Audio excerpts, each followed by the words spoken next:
So John, how much acreage is here? There's about 40 acres that are the parade grounds. It's between the lake and then Castle Drive. That's just above it, where you see the castle and the big flagpole.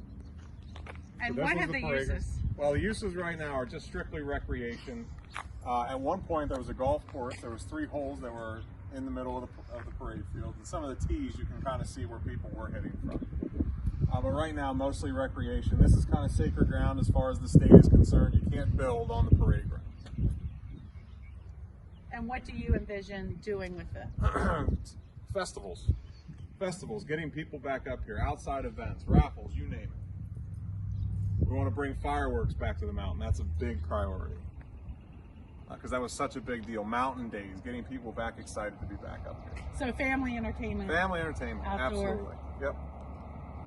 Mid-Maryland. For that train to once again carry passengers up here is a dream. You could get them here, just for the history. This is a train that was planned D-Day anniversary. And this is there's actually soil below this from Normandy. That's amazing. You were saying the trails. I would love, this is the perfect loop right here to have a fitness trail around this 1 mile loop. But then to have it up there on the ridge line so that you could look down over the property and getting the kids back outside, getting people back outside, people moving, using the parade grounds for events, bringing this place back. It all wraps together. That building up top has a gun range in the basement.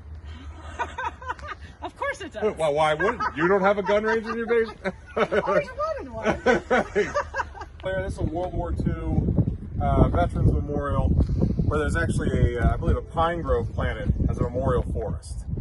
So that's what this is here. But you can see we're on the flag court, looking out over the rest of the property. It's a beautiful sight.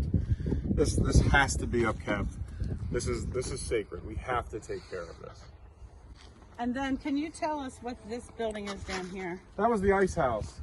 So the large stone warehouse that you see at the bottom of the property. Come on into the ice house. In the late 1800s, Buena Vista Ice Company harvested ice out of the lakes. A whistle would blow, and men would come from all around the mountain, and they would work for $1 a day. Wow! Harvesting ice. And all of the ice would get packed into the ice house. So that building went up in the late 1800s, and it was full of ice. This, because of its elevation, was the southernmost ice company in the United States.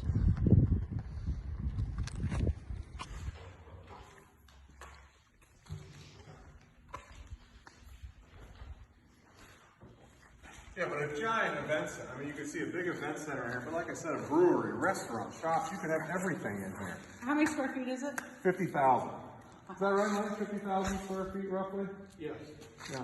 And you're currently fixing the roof? We're working with the state on grants to save these arched beams.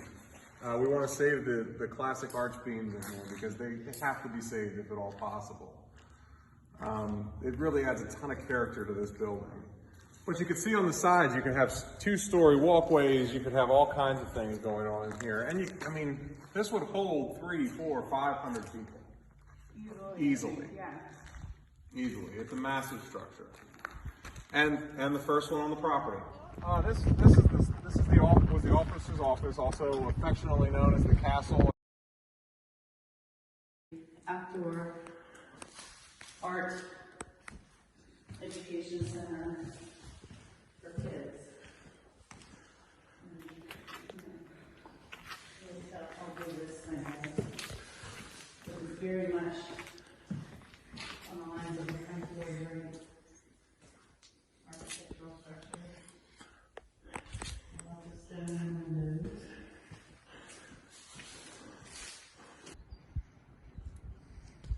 Housing. Like 70 houses.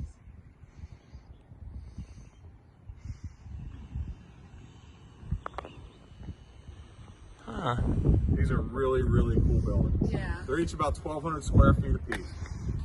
Okay. They were office, they were barracks, but they were also dining. They changed over and over again. We've already been working with contractors to get sewer, to get water, to get power into each of these. Okay. Okay, so we know what it's going to entail. We know what it's going to take. But I mean, you have a fireplace already sitting there. You have all the old timber, whether you cover it up or not. You know, the rock cut oak, I'd probably leave it. You've got to do something. And you have a sunken living room and come on. It's tiered. Yeah. How can it get any better? I think you leave it bare bones rusted. You clean it up, you clean up these walls, but you leave it like The charm. Through these drains to bring the water, the sewer, electric in this perfect. way. And that's the perfect corner for it. Right, well, I mean, understanding what the vision looks like for this building, I think is for whole.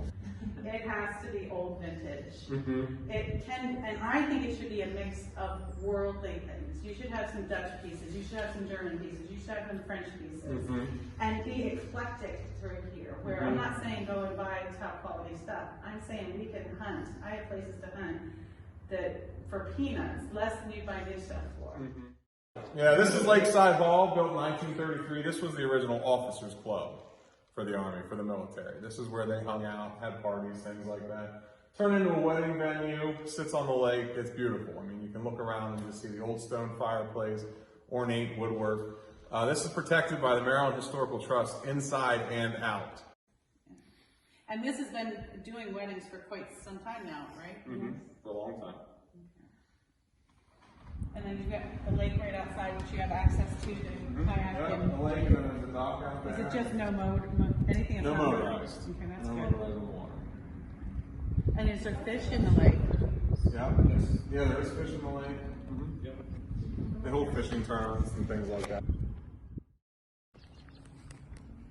Where we love Garrett County, but it's a 2-hour drive. Right.